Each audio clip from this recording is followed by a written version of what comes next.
Good morning, good afternoon, depending on where you are joining us from.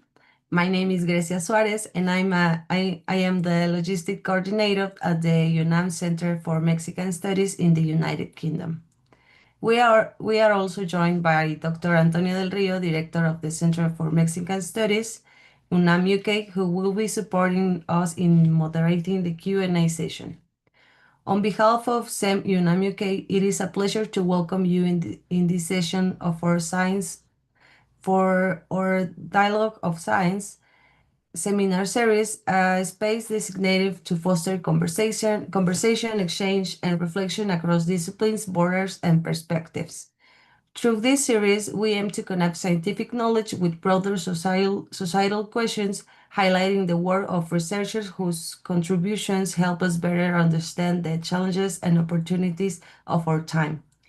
Today, we are delighted to welcome Dr. Osvaldo Rodríguez Hernández, researcher at the Institute of Renewable Energies at UNAM. Dr. Osvaldo Rodríguez Hernández specializes in wind energy studies and renewable resource assessment, integrating advanced meteorological modeling with technical and economic analysis. His work contributes to strengthening Mexico's capacity to harness clean and sustainable energy resources. In today's seminar titled From Reanalysis Data to Regional Energy Insights, Modeling Renewable Potential and Linking Thermal Comfort to Electricity Demand, Dr. Rodríguez Hernández will explore how climate reanalysis data can be used to understand regional renewable energy potential and electricity demand patterns in Mexico. This session invites us to reflect on how climate, territory, and energy systems are deeply interconnected and how data-driven approaches can support more informed and sustainable energy planning. Before we begin, I would like to invite you to share your questions in the YouTube chat. We will collect them and address them during the Q&A session at the end of the seminar. Dr. Osvaldo, thank you so much for joining us today, and the floor is yours. Thank you. Thank you very much, Grecia, for your kind presentation.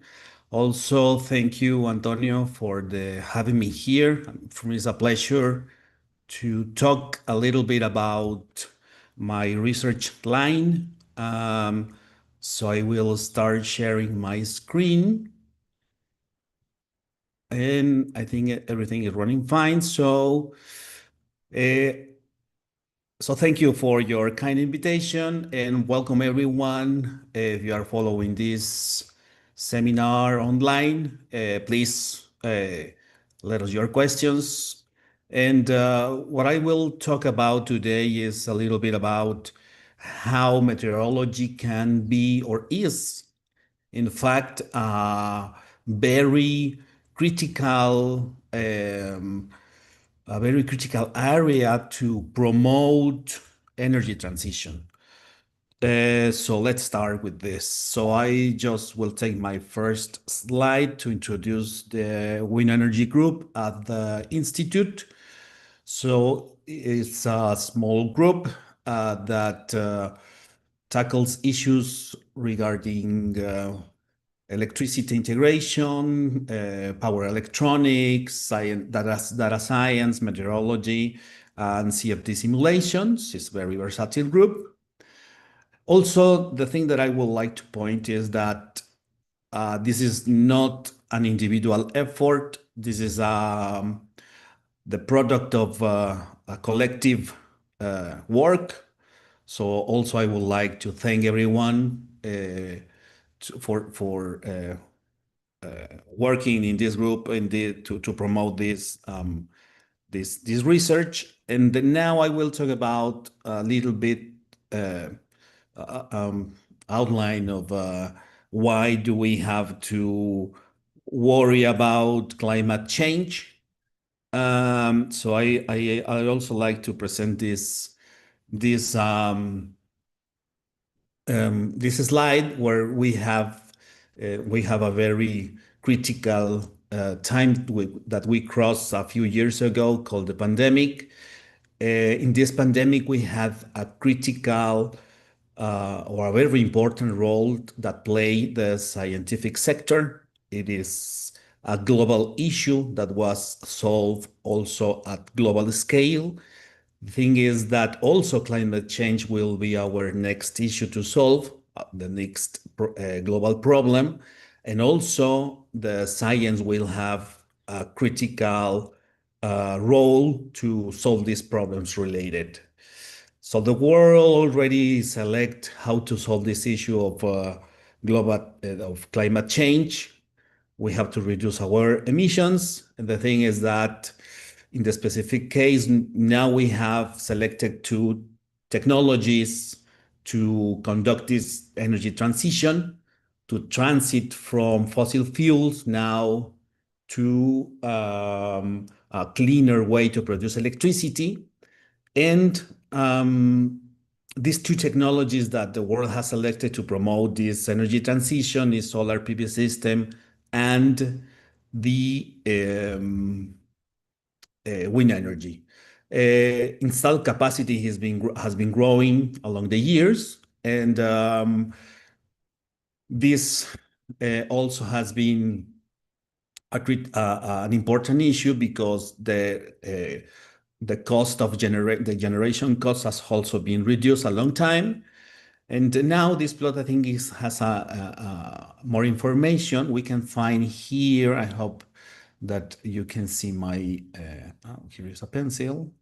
Okay, we have a laser here. Okay, so here we have this range, this orange bar that is across all the plot. This is the range of the cost of the fossil fuels. Fossil fuels range in these values for the kilowatt hour generated. So as we can see, we have a lot of technologies here that has this distribution of generation costs from 2010 until 2018. And what we notice is a very substantial reduction of this cost, in particular for solar photovoltaic technologies and also for onshore wind, and also in this crazy idea to install enormous technologies in the sea, these huge wind turbines that can be installed on open sea. These offshore technologies can also has reached this competitive cost. And the thing is that we already have technologies and to promote this energy transition. And so let's talk a little bit about the future. I mean, if we have the technologies and already the costs are reachable and competitive compared with fossil fuels, why we haven't reached this energy transition, or what it is stopping us? So the future or problem, which will be the future or problem? Well, the thing is that the future that we imagine as a human, as a evolution of the human society, is our electricity generation system must evolve. And how should we evolve? It should evolve in different directions. We have to use different sources of energy at small and large scale that operates at different time scales, and also everything should be measured, and also everything should be interconnected. A way to describe this issue is that the energy sector should be involved with can be described with 5 Ds. The diversification, which means that we need to take advantage of any renewable source of energy available within the region. Also, we need to decentralize. In the old paradigm of fossil fuel generation electricity system, we used a very centralized system to generate electricity. Now, the idea is that everyone can reach or to buy a solar PV system and also generate its own electricity or their own electricity. Also, these 5Ds energy transitions include decarbonization. We need to substitute fossil fuels by renewable energy. To manage this complex grid, we need to measure everything at all times. So we need to have a system that we can manage very, very quick in terms of digitalization of the systems. And also, we need that everyone to participate in this energy transition. So these 5Ds promotes a lot of issues related not only with the implementation of the technologies. I mean, the issue of energy transition is not a unique issue of installing a technology. Is to promote social development, a different paradigm of how the electricity is generated and consumed. And also a very tricky issue is that the renewable energies that will promote this energy transition has a lot of variability. In fact, the thing is that the issue is not a problem that the wind changes a long time.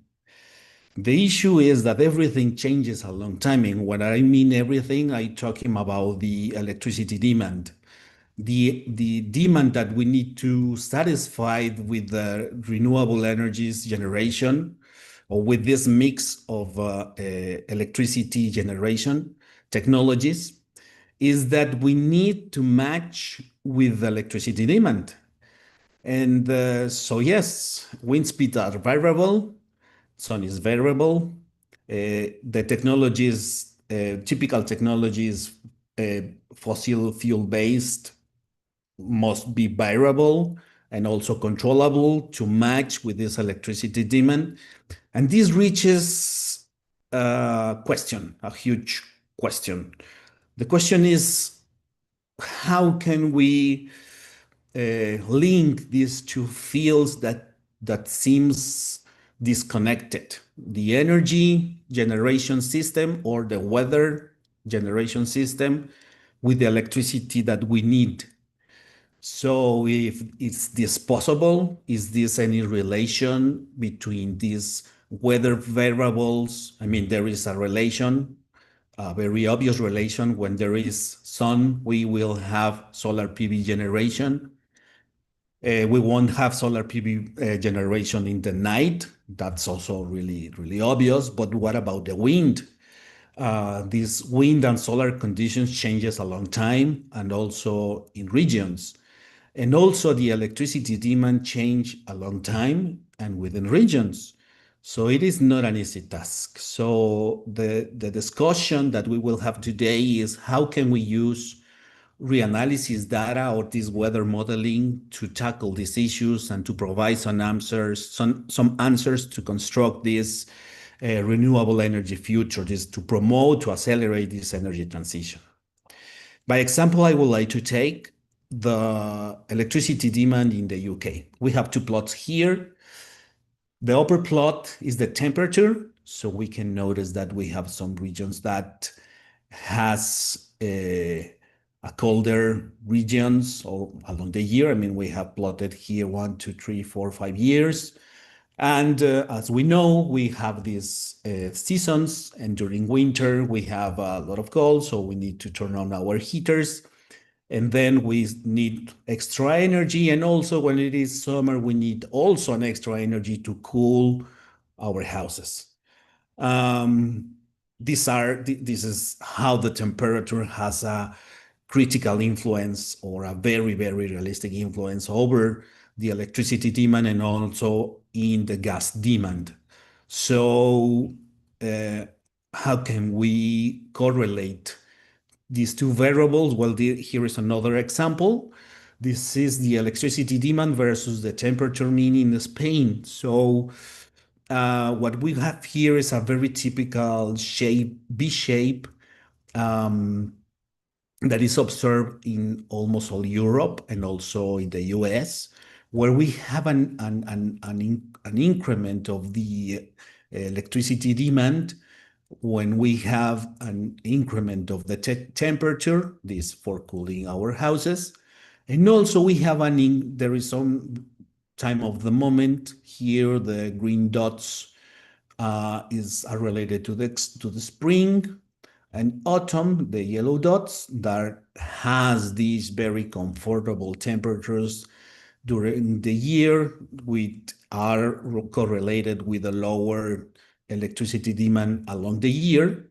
And also, finally, winter, we have this V-shape form because we have an increment of the electricity demand, also mark for a human necessity, that is to be warm at home, right? So this weather condition illustrates, I think, very clear how these hot conditions promote an increment of the electricity demand, and also how these colder conditions promote also an increasing behavior of the electricity demand.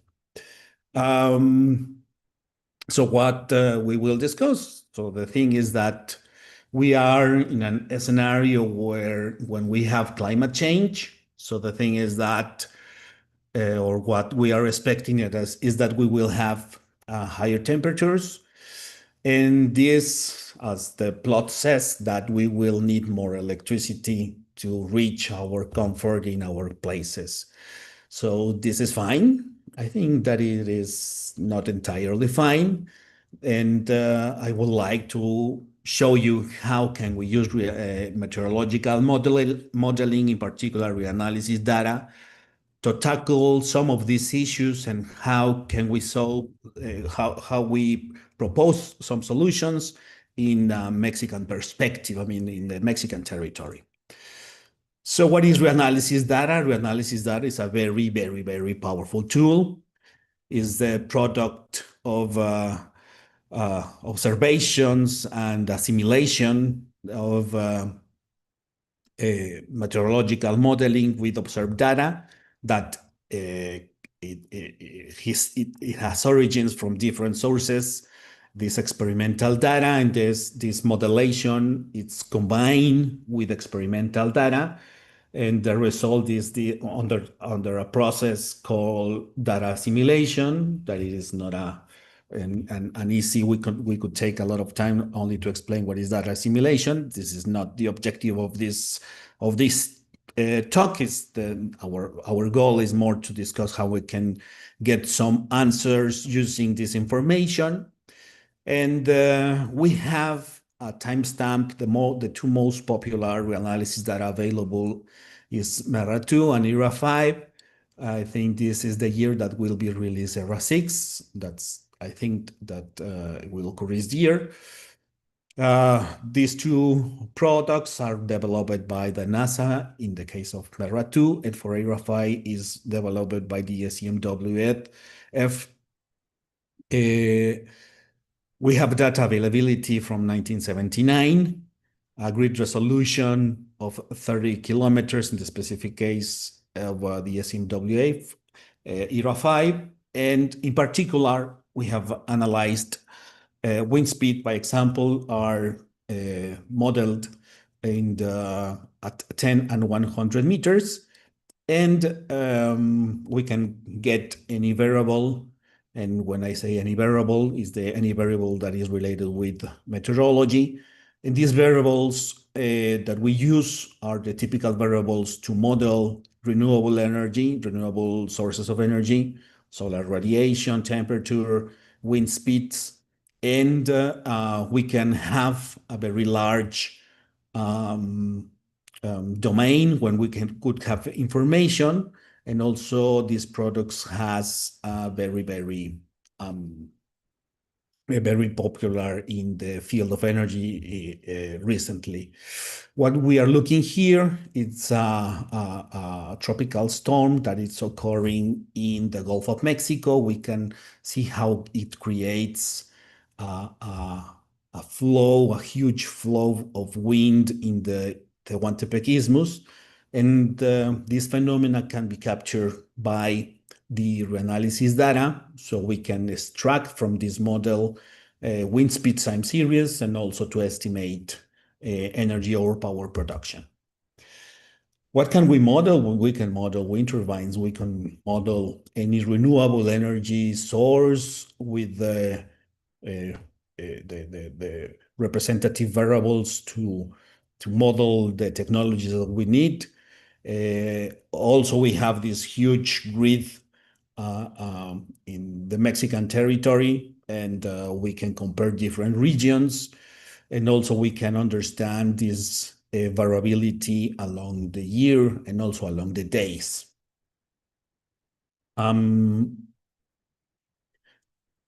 Now, it has limits, yes. I mean, we cannot only trust in this information of the model. We need to compare everything with experimental data and to have an idea of how good this model is.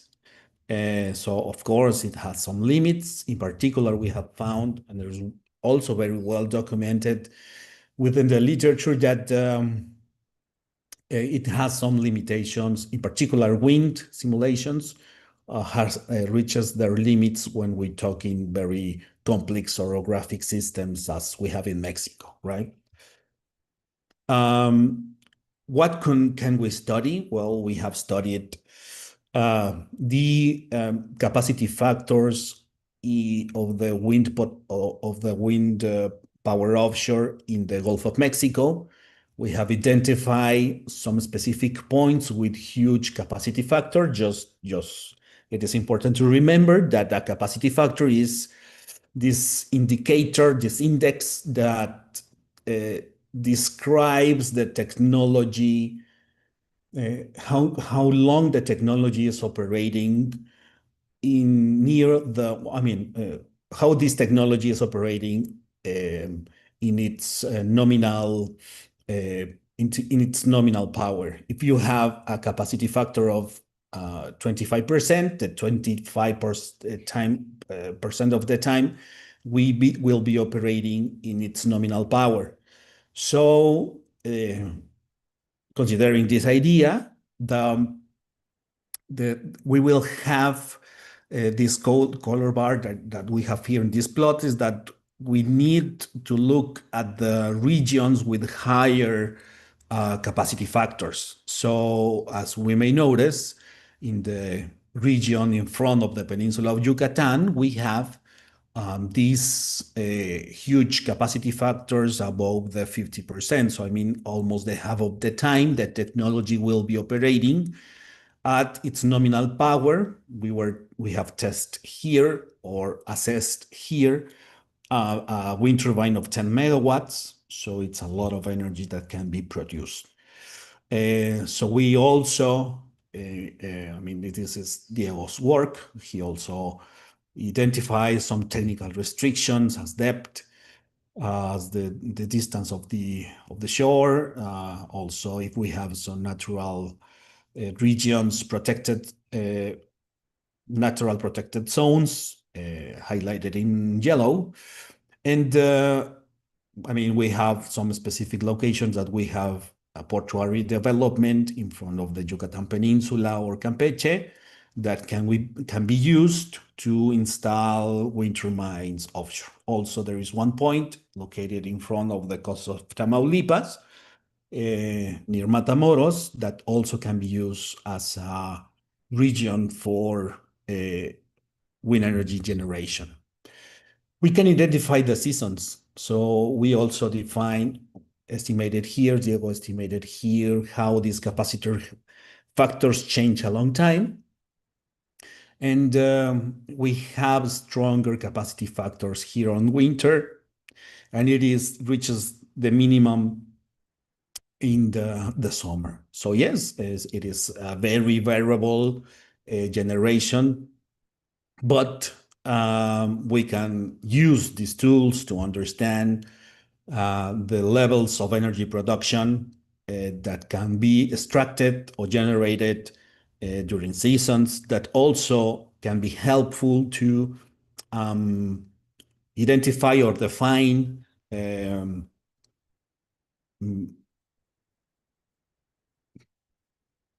to identify these services that need the machine to continue operated. So the services operating and maintenance. Maintenance was the word, sorry. What else can we study? We can study wind-sun complementarity. Wind-sun complementarity, we use the critical variables related with solar PV systems and wind, and also to match it with the electricity demand or to estimate electricity generation. To do this, what we were looking here is how Mexico is divided into 9 regions. These regions are the electrical regions. It's like interconnected. Mexico is a huge interconnected regions, electricity regions. So these regions are defined in these areas.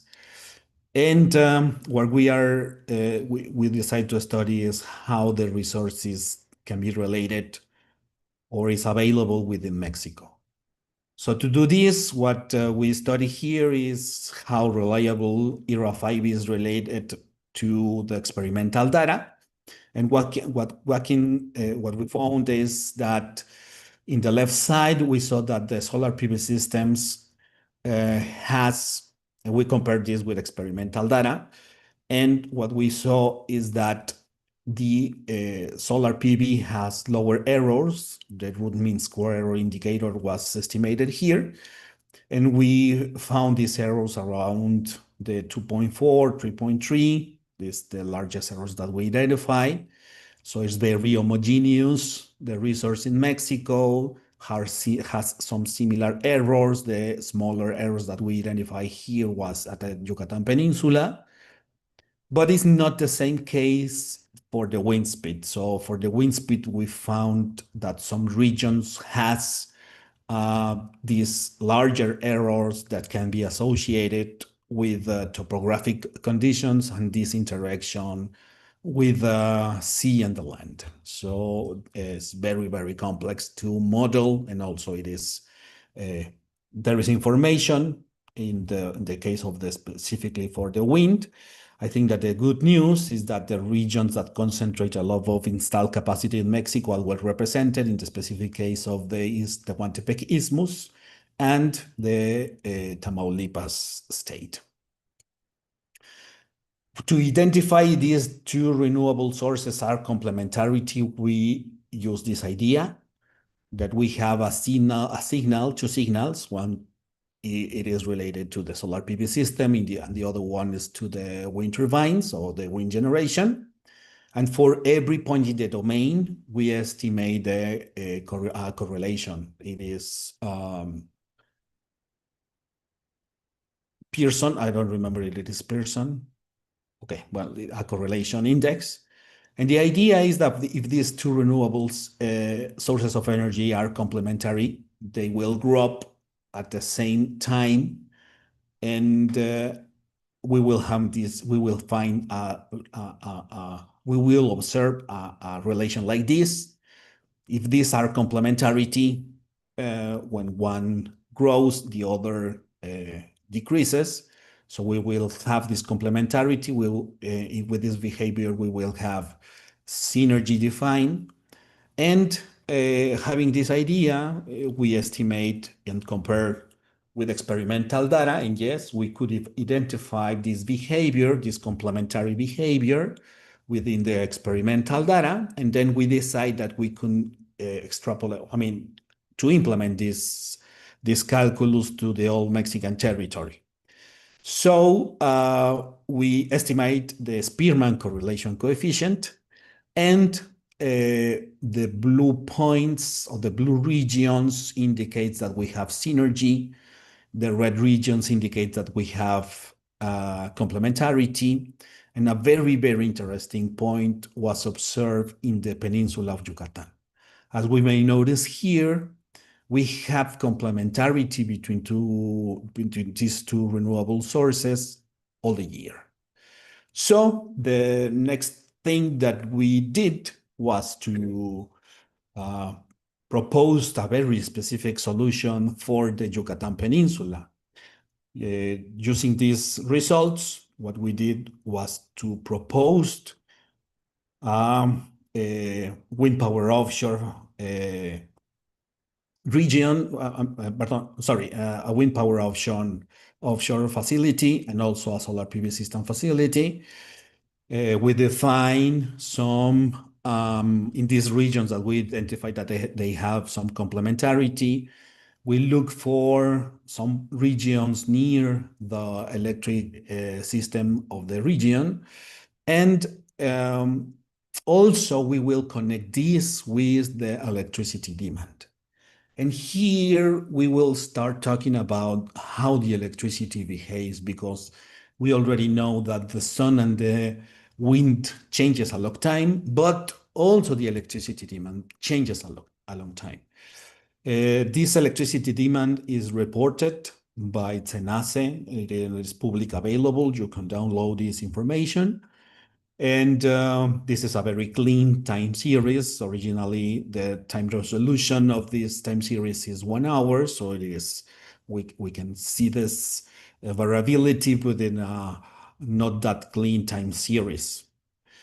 What we did here was to construct some heat maps and to correlate how it changes this demand along the day and along the week. And as we may notice, is that from Monday to Friday, we have the higher electricity demand. So this indicates that electricity demand is also a human behavior ruled by our economic activity. In Saturday and Sunday, we would have a rest in our houses, and then we have the lower electricity demand in the region. Blue values are the lower values, and the higher are related to the yellow ones. So we also can notice two regions here that is around 2 o'clock to 4 p.m. We have a small gap here between this 5 and 7, and then we have again an increment of the electricity demand. So this is how the electricity demand behaves along the day of the week and along the day. But what about the day and the month? Following this concept, this idea, the time that we have the higher demand, it's in night during the months of May and September. We have this gap. I think it is clearer here that we have found this gap. And also we have this region here, that we have the first peak of the electricity demand along the day. This is around the noon.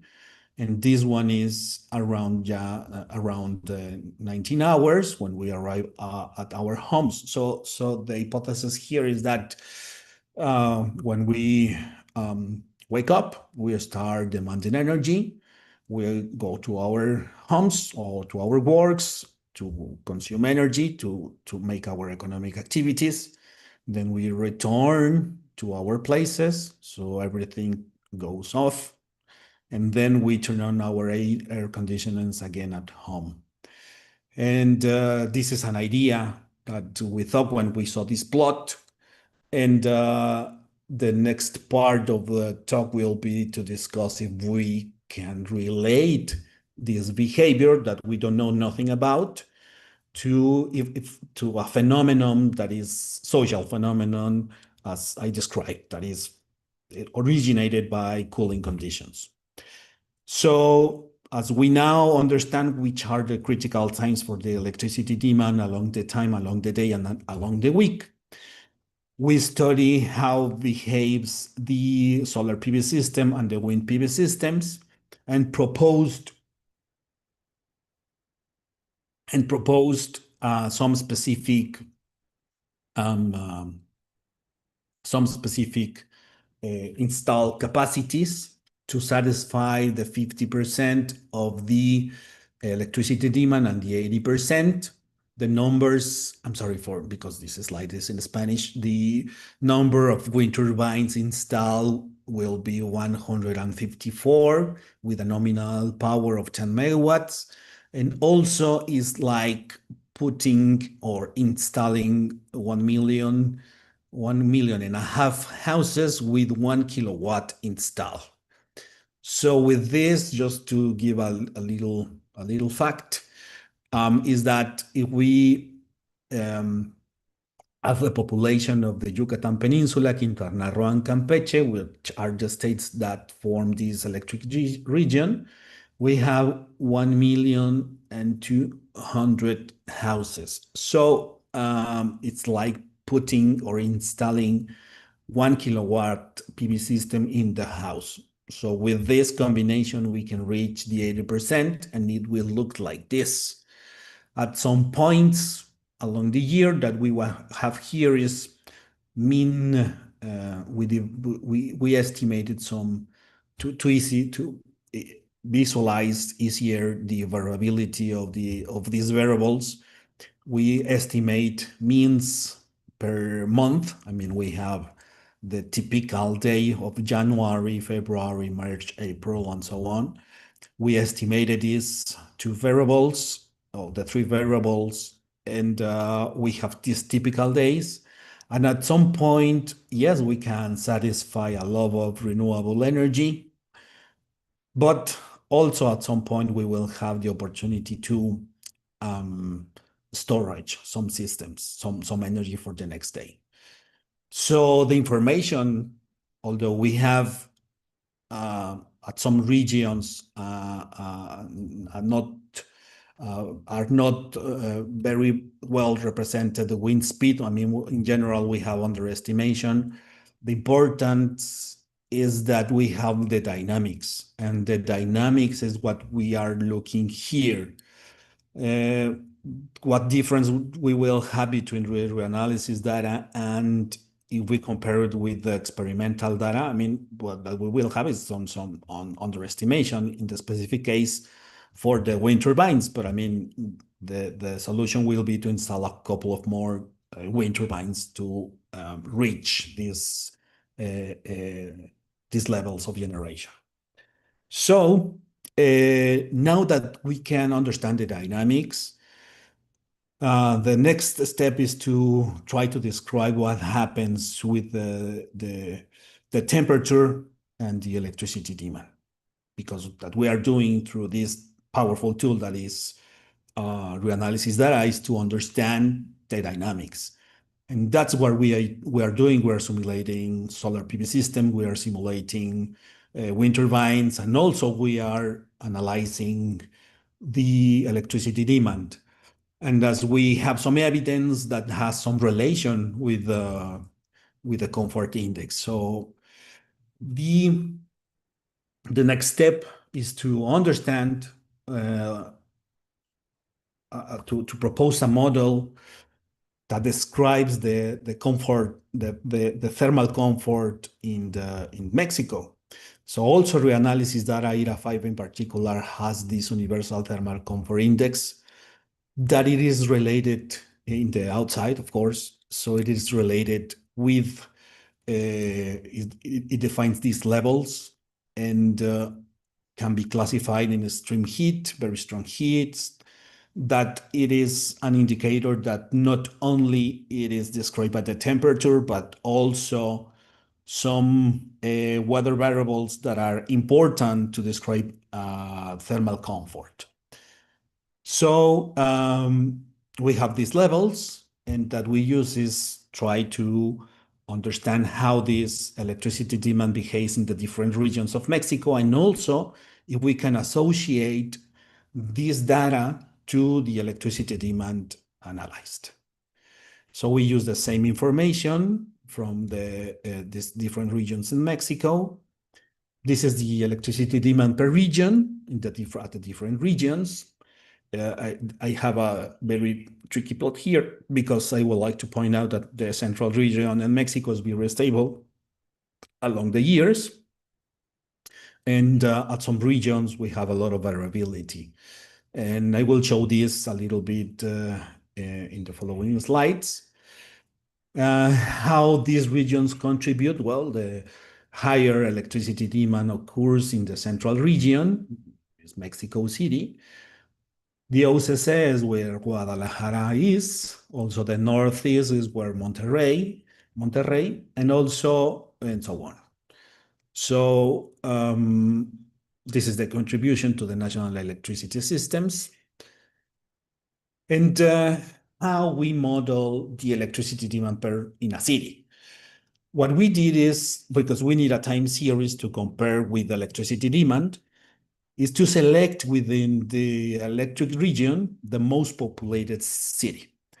So this city that we select for every region is listed here. We associate the latitude and longitude and also the population. So we extract the time series considering this region has a very homogeneous behavior, and we take this time series for the region to compare with the electricity demand. Just a little parenthesis, we need to remember Fourier. What is Fourier? Is just to remember that we can represent a time series from two perspectives, from a time perspective or for a frequency. And it is just a Fourier transform that we apply for the time series.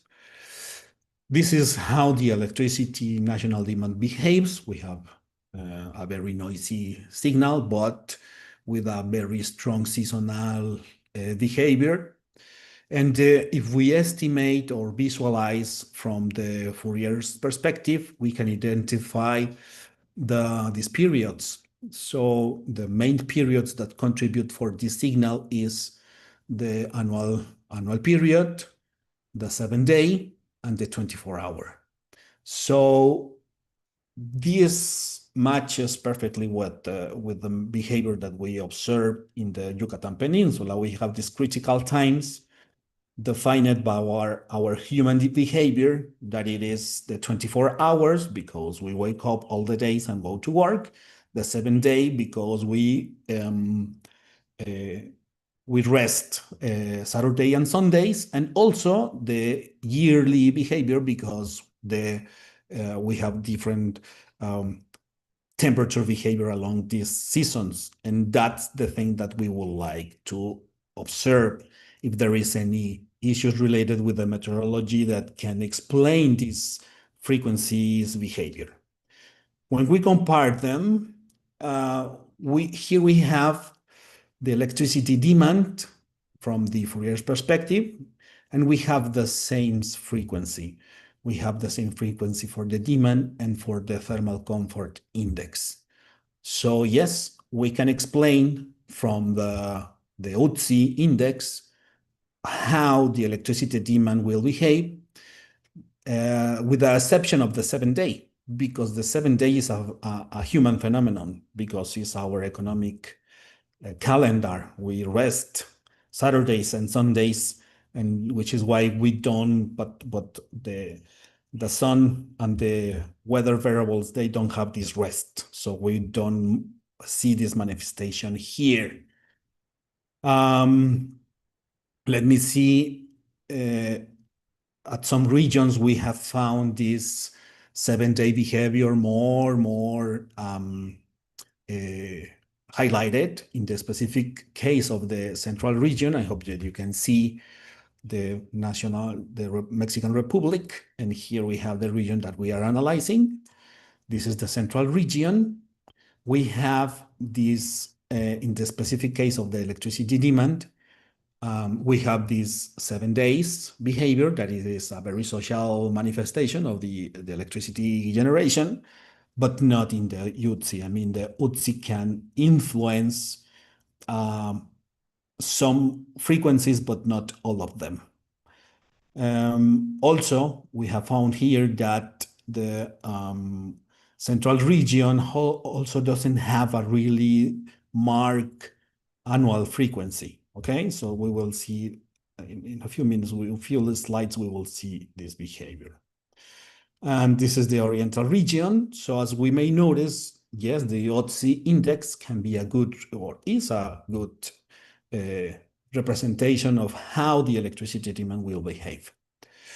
Now that we have analyzed this frequency from the frequency perspective, what we will like to do is to compare variables. So we will compare we will construct some scatter plots and try to identify these dynamics. One of the first slides that I present at the beginning was this relation of the electricity demand with the temperature. Now I will use instead the temperature, we'll use the OTC index, and then I will compare it with the electricity demand. This is what we found. We have some regions here that represents the, I don't know what it is moving, but that represents these regions of the thermal comfort index. So we have some extreme temperatures, we have some regions, not all of them behave the same.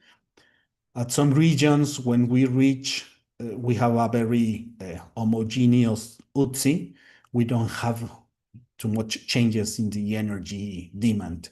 But when we reach, in the specific case of the north or west region, we have an incrementation. We have this, it rises the electricity demand. So it's the thermal comfort index that it is affecting the electricity generation. So we use our cooling air systems to survive these extreme weather conditions. Also, the same phenomenon is observed here. There is some region in the Yucatan Peninsula that we observe that very standard, but we have these high temperatures that make that this increase is very, very critical a long time.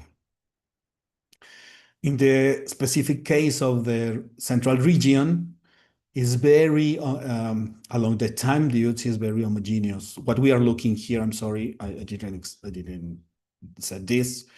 The colors are associated to the seasons. So spring, we have this is the winter, spring, autumn, and summer.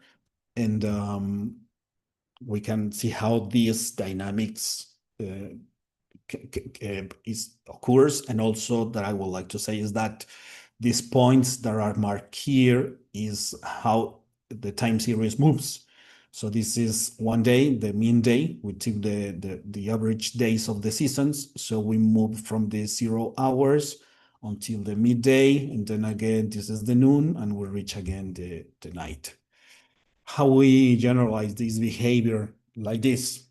We have these dynamics that during night we don't have that changes along the day, but we have this shape that is occurring all the days. And when we change along seasons, it moves the plot upper right to the summer, moving the index to the right and also the electricity demand. At some regions, we reach some lower temperatures, and this doesn't have this effect that we observe in Europe when we have this V shape. So we don't observe that here. And we don't know if this is because we don't have access to the heating systems or because we don't need it.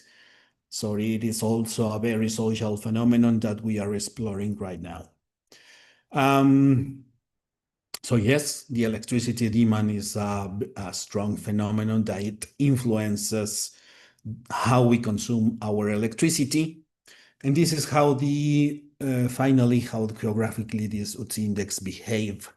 So in general, Mexico has not stress regions in white, but in some regions of the Yucatan Peninsula, we have the 75 of the time, moderated heat, but also some extreme heat stresses here at the north of Mexico and the opposite in this colder stress conditions.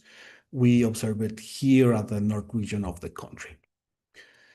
So now we have some final remarks. So yes, reanalysis data is a very, very useful tool. That we can say is that the sun is better represented than, sorry for that, than the wind. The meteorology can explain renewable energy, but also can explain the electricity demand. And also the electricity that we use is only for cooling. We do identify in Mexico that we increment our electricity generation for heating our homes. Now, what can we do? That we can do is to make some next steps to model some storage systems. It could be electric systems or solar central tower systems to storage energy and identify if we can manipulate how the generation now behaves, if we can use methodologies similar that we have been using, but now for modeling storage systems. So with this, I would like to say thank you again to Antonio and to Grecia for your kind invitation, and I'm open for questions. Thank you very much for your attention. Thank you very much, Osvaldo, for this very insightful and thought-provoking presentation. I would like to go directly to the questions and appears in our networks. Daniela Juarez say, Dr. Osvaldo, and the question of Daniela is, using reanalysis models, how easy would it be to analyze the integration of other renewable energy sources? It will be very easy because in the specific case for hydroelectrics, we need precipitation. So we can estimate how many precipitation we will have along the year, and this will give us the possibility to storage that amount of water in a specific region and then to make to have a number. So it is really easy. I think that the not easy is to validate because we always need to compare this with experimental data, but it opens a lot of possibilities and a lot of questions. No? So I think that's, although we don't have a specific comparison, maybe because getting data is not that easy, experimental data is not that easy, we will have the opportunity to make some answers, to make some questions and to show what can we do by using this kind of tools. Okay. Another question, Osvaldo, is how well do current renewable energy distributions align with regional electricity demand patterns in Mexico? You talk about only Yucatan, but yeah, not much actually. I'm sorry because our largest region with the wind energy is this region. So we have a lot of installed capacity in the Tehuantepec Isthmus, but we don't have the larger region electricity demand. We don't have that. That region is interconnected to the Ori region. So what we need, and the issue is that because to extract that amount of energy into interconnected to the system and take the energy with to connect it with the necessities is not an easy task. And that's a huge issue because we need to construct some transmission lines and to have the possibility to take that energy to a different place that where is needed. And that's a huge question. So the thing is that these kind of approaches of analysis can, the idea is to understand the local resources and to connect it with a specific local electricity demand. So we need to provide or think in local solutions. Let's think in other options. Do you see opportunities for better synchronization between renewable generation and demand peaks? Have you thought about changing the energy demand? For example, you mentioned translate the industry to the Tehuantepec isthmus, for example. Yeah, well, see, yes, that's a possibility. I don't know how easy it will be to have the industrial development in the region. I think that it could be a possibility to move or to approach these physically connect these two necessities. I think that it could be one solution, yes. But I don't know. I mean, what the thing is that it is really challenging because all the solutions that we can think has some social impacts.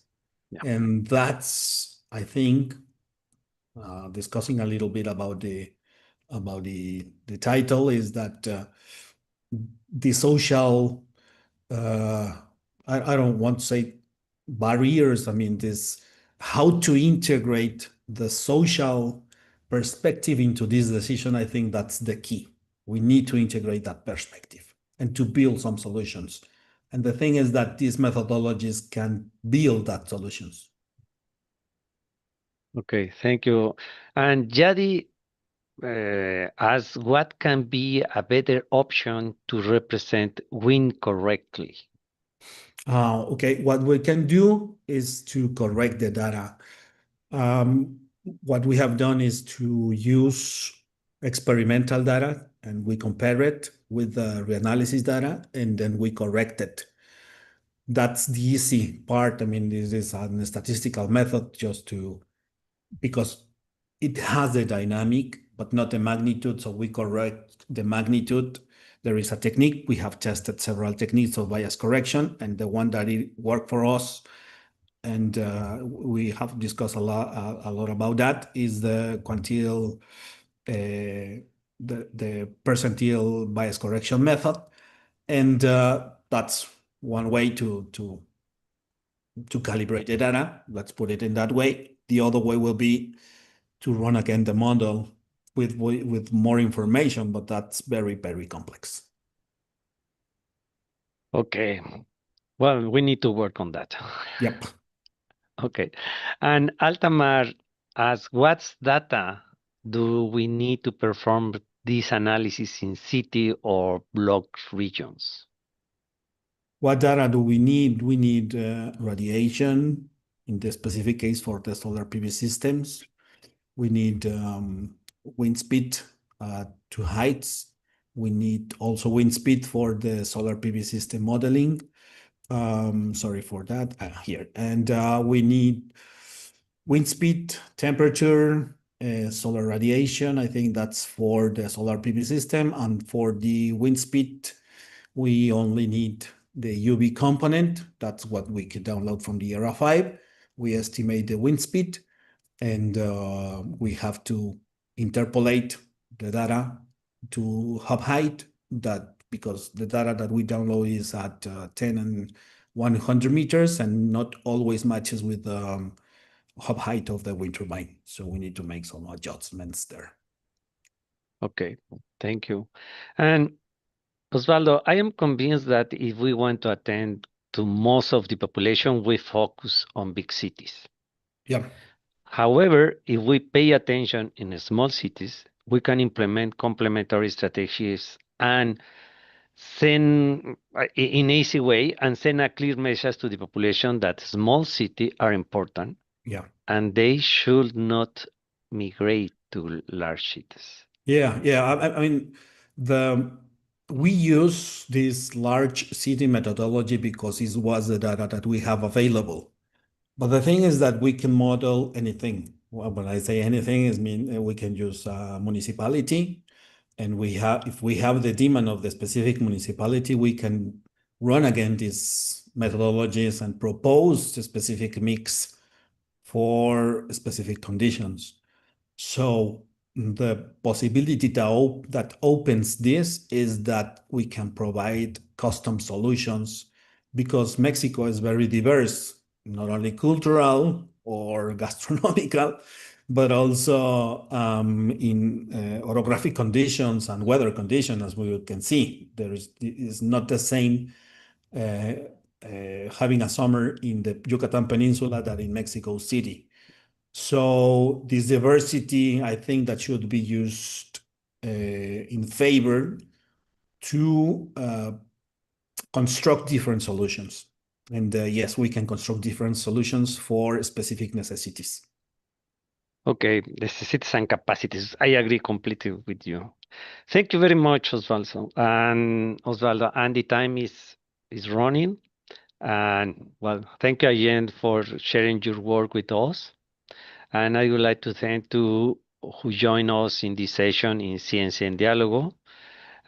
Your participation really gives life in this space to change and reflection. Thank you. And Thank you, Antonio, for your invitation. Thank you. And we invite you to follow our CMS UNAM UK activities in the coming days. And I hope that you have a wonderful day and evening. Thank you very much for joining us. Thank you.